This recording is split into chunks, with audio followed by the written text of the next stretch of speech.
From the JVP Media Quarter in Jerusalem. This is Voice of Israel. This is Voice of Israel. I love this radio station. And we're back.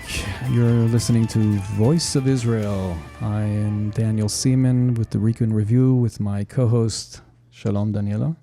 Danny. Let's let people hear you here. Before I forget later on, you can follow us on Twitter at VO Israel. You can find us on Facebook.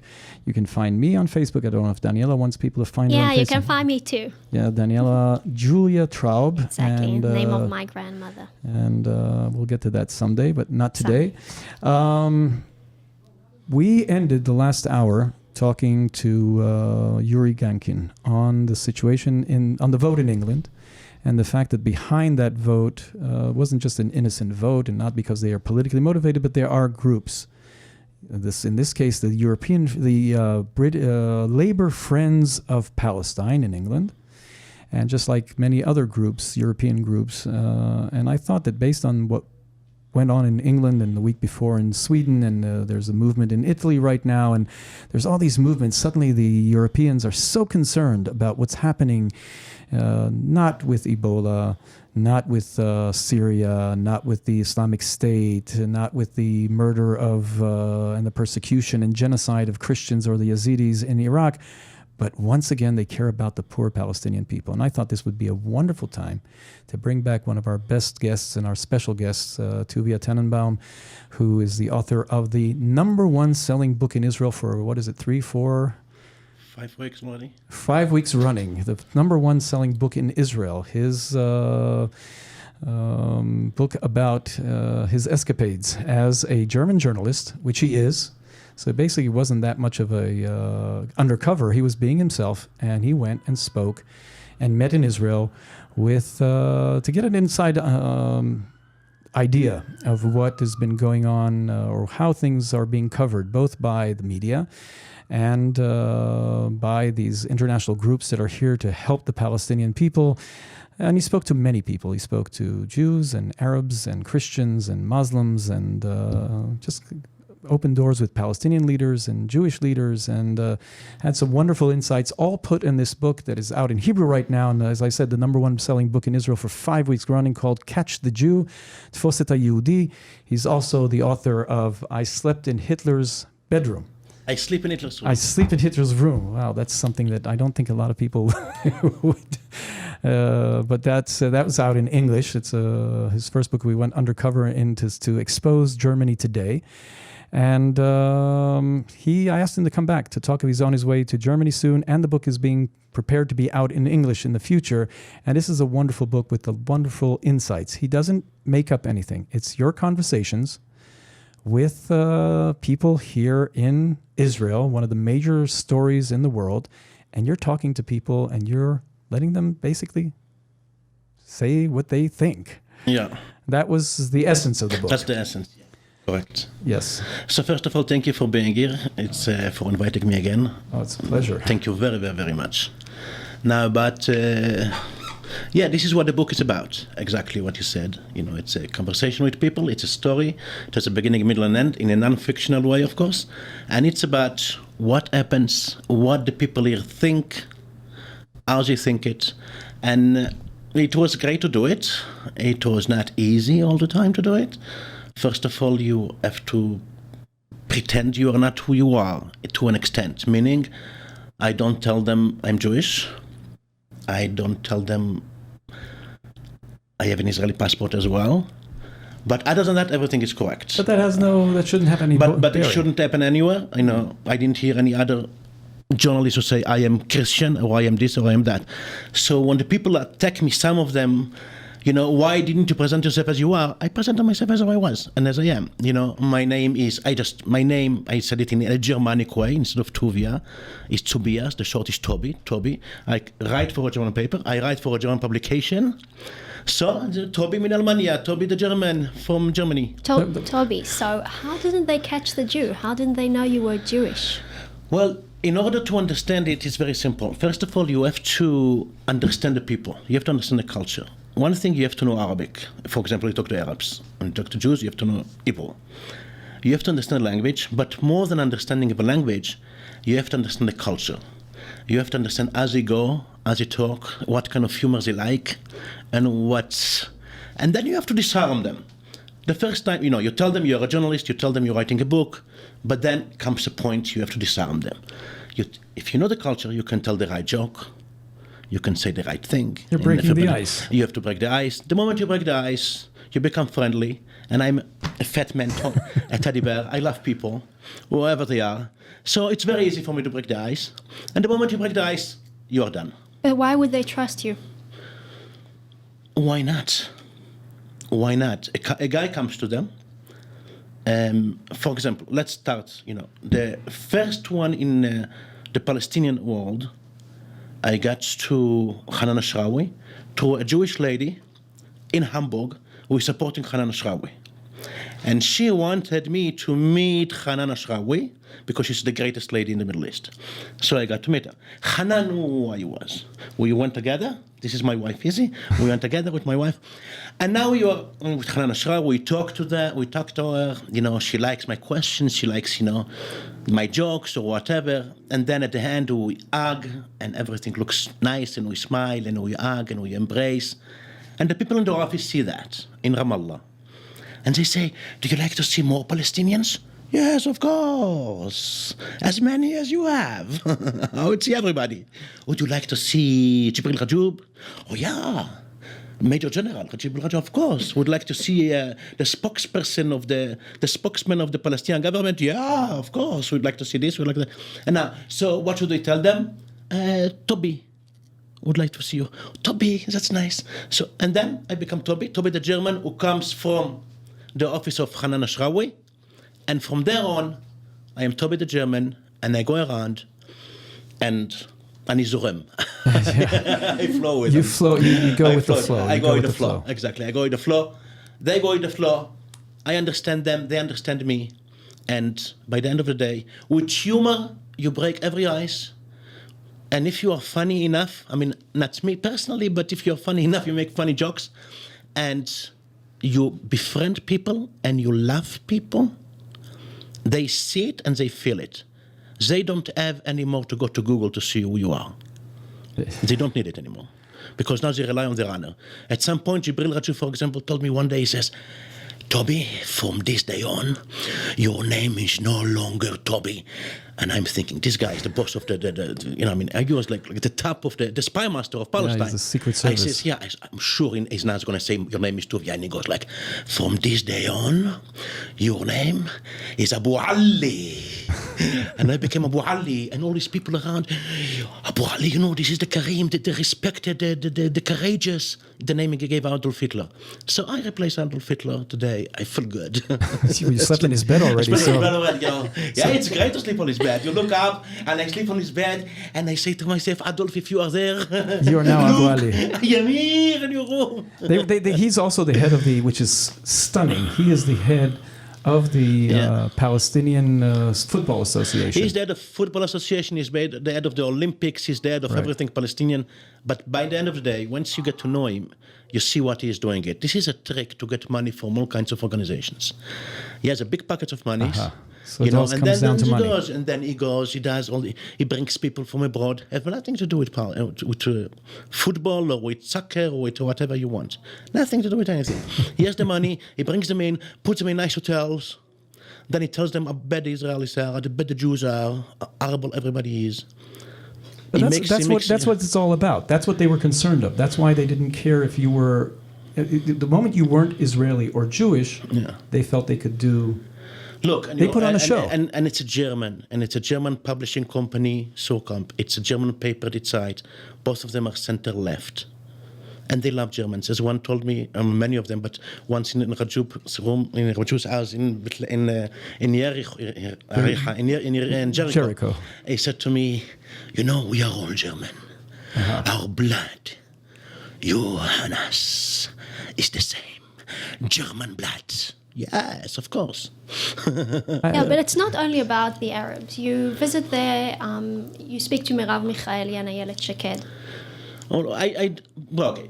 Be straightforward. I don't do it the way normal journalists do it. Because if you try to go to, for example, Merav Michaeli, you go to the spokesperson of Merav Michaeli, you'll get an appointment maybe in 3 years.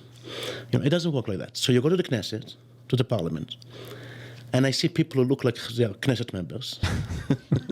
And I start following them. Self-important. You know what I'm saying? And then I go, and I have a team with me with cameras, going in the back. And Merav Michaeli, I didn't know who she was. I had no clue. I realized she's a Knesset member, and I asked her if she wants to talk to me. And then because I didn't know what she was, I said to her, can you tell me? It's like my question was, tell me whatever you think. Whatever comes to your mind. And that's why I do it. I have 15 Knesset members like this. You have to be creative. You must be creative in order to find what you want to find. So you go to places, and you don't make it official. I mean, you make it official, yeah, I'm a journalist, I'm writing whatever the legality we have to do. But besides that, ask any questions. And what happens, it's even a Palestinian say to me, why are you asking this question? No journalists ask these questions. Because they tell me stories, they tell me bobkes. They say, every 2 days the army comes here and he burns a room. I say, show me the other room. No German journalists ask this question. And you say, every 2 days they buy the Israeli soldiers? So how many houses are here?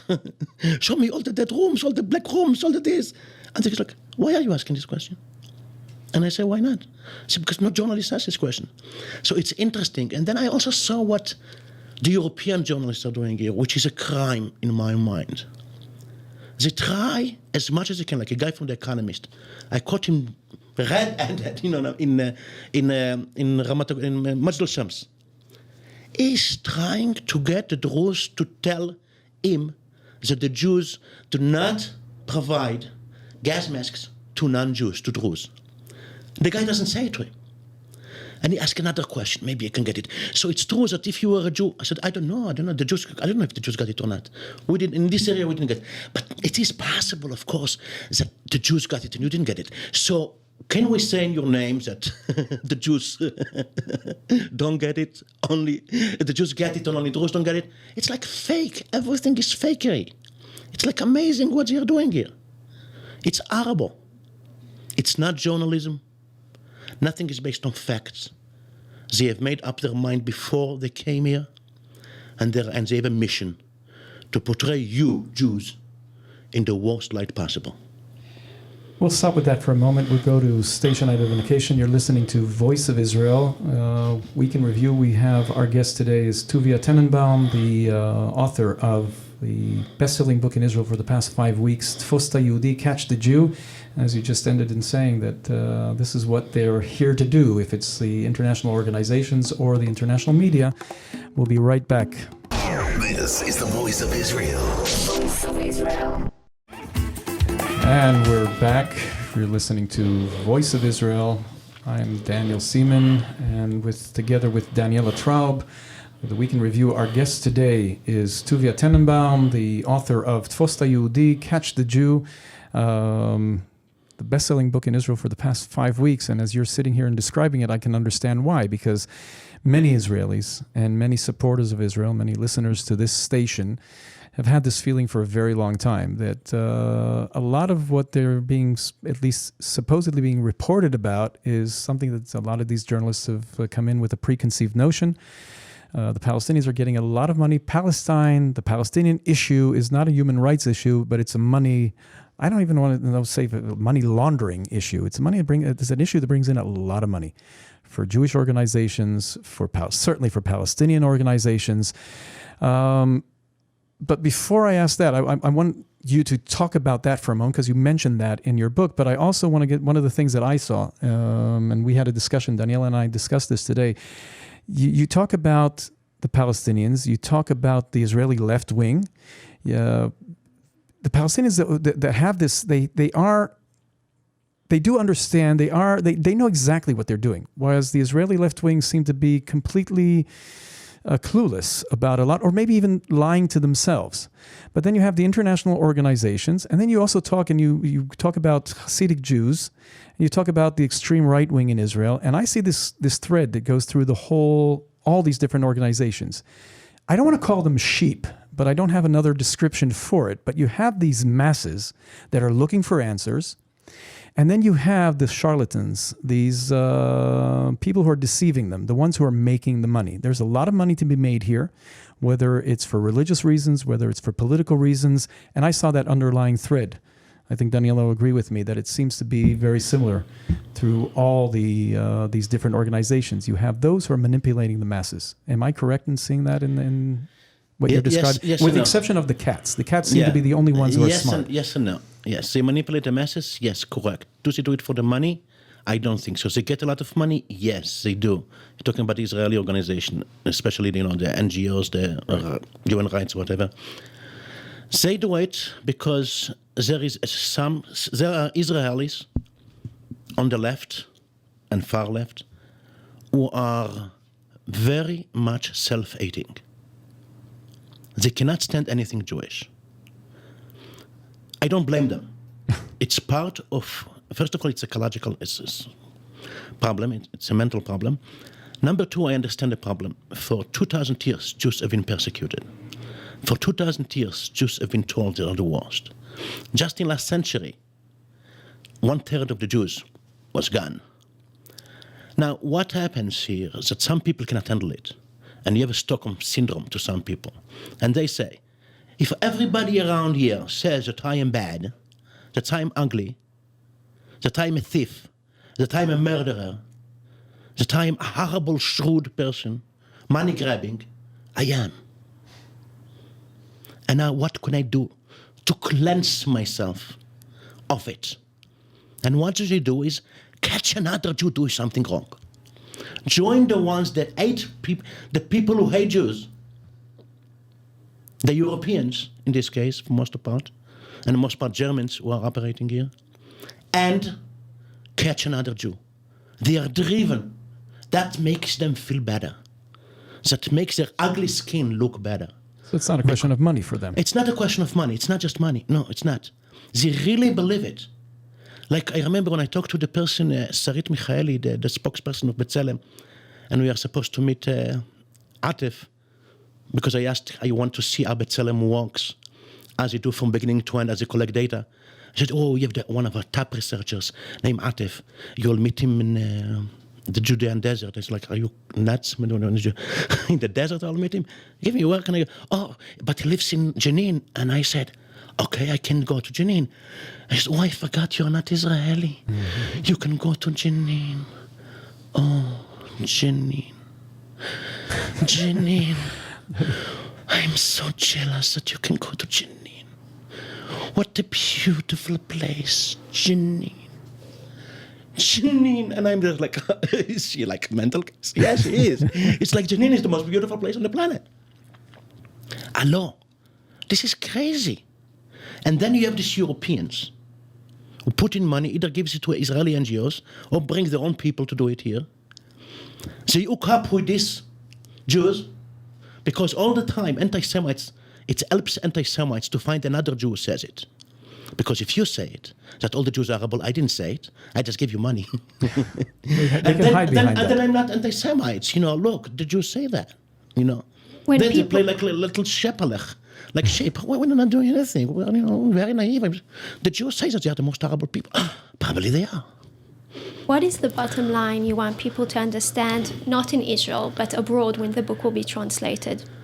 What I want to understand that whatever they read, most of what they read in the media is a lie. I'll take an example. I took an article in the BBC about something that happened in Harbat al-Mahul. And I want to see it. Spoke with the Palestinians, not with spokespeople, not being manipulated by any NGOs. And from the Palestinians, I found out that every third line in the BBC was a lie. You're talking about BBC, you're talking mainstream. You're not talking Al Jazeera Arabic. You're talking BBC. Every third line to be a lie in the stories you tell. And of course on the side against Israelis. The people who hate Jews the most are not the Muslims by the end of the day, even here. They are those Europeans who did not get cured of their anti-Semitic feelings. They are the oil that makes this machine work. And they are the gas. They are operating this machine. If a Muslim says something positive about Jews, they immediately argue with him, how can you say that? If a Palestinian sells patata from Israel, they tell him don't. Boycott the Jews. For what? For the Palestinians? I am a Palestinian, hello. It's amazing when you see hatred, hate-filled Europeans and some Americans too, who have nothing better to do with their time. Sometimes 17, 18-year-olds stand in front of checkpoints with clickers to find how many Arabs the Jews allow today. They spend hours and hours in the sun. Don't get paid for this. Come at their own expense. All for one reason, to catch a Jew. It's frightening what's happens here. And if you go there and you see it, and they believe you are part of them, they tell you everything. And they let you join them. And what you see is amazing. You talk about the fact that the Muslims aren't the ones that hate us, and they're not the ones behind it. Not as much. If you look at literature, Islamic literature, that is anti-Semitic. For the most part, it's a translation of the European language. But I'm saying that because one of the most interesting chapters in this was what was happening with the Bedouin in Israel that serve in the army, members of Knesset or Bedouin, very much part of the Israeli society. And they're not, and I grew up in the south of Israel, so I know they're not naturally antagonistic to the state of Israel, yet something has happened there. But behind that, it was not their own feelings. Like you're saying, they were being led into this. They are being led, they are being taught. You see the songs are in English, and I asked one of Ben Aziz, he can hardly speak English, and all of a sudden he thinks about the Jews who took out the plants that we implanted here. And I'm just like, you're in the desert, man. What kind of plants? I just like, wait a second, you hardly speak English. Who taught you these things? You did not come up with it. The lyrics is not Islamic, the lyric is like British or whatever, Western. Yes, the Europeans come here, tell them what to sing. The Europeans know nothing. They think that, the desert used to be all green and the Jews came out and they made it. I don't know what they are thinking. They took other songs from other things and they teach them everything. It's like amazing. They give them money. They give them actually money. They give them cameras. Anybody who wants, give them cameras. And they tell them how to do the editing. If an Arab throws a stone on a Jew, and the Jew throws a stone back, you take a picture, you start it from the time the Jew is doing it, or you cut. They tell them how to do this kind of things. Here I have B'Tselem, top researcher, who tells me that the Holocaust didn't happen. I don't believe it, he says. It's a lie. And he's an Israeli Arab? And he's an Israeli Arab. And from Jenin, he's a Palestinian. He works for B'Tselem. He's one of the ganze Masse of B'Tselem, the whole spiel, is 10 researchers. Everything else is just nice jobs. They are the ones who come with the facts. So he came with the fact that there was no Holocaust, didn't happen, but the Jews killed Muslim. Now, is B'Tselem firing him? No, not yet. What's happening here? What was the comment of B'Tselem? In the beginning, they denied it. In the beginning, they say it was not true. Because it was in Israeli TV. They said the Israeli TV all of a sudden manipulated it. They asked for the full video. So they didn't ask me. They asked the TV, and they knew you wouldn't. Okay. Yeah, I'm sorry. We have to cut this short because we're short on time today. We could have continued this. This is the second time you had. We'll have you again. Tuvia Tenenbaum, the author of Catch the Jew. Catching You. And thank you for being here. You're listening to Voice of Israel Week in Review. I'm Daniel Seaman. Together with my co-host, Daniella Traub. We will be here again next week. Tuvia, thank you and good luck. Thank you for having me. Have a wonderful week. Thank you. Hi, I'm Dan Diker, host of National Security here at Voice of Israel. If you like what you just saw, click on the links below. Go to the SoundCloud link or the VOI link directly. Get great, exclusive content here on VOI.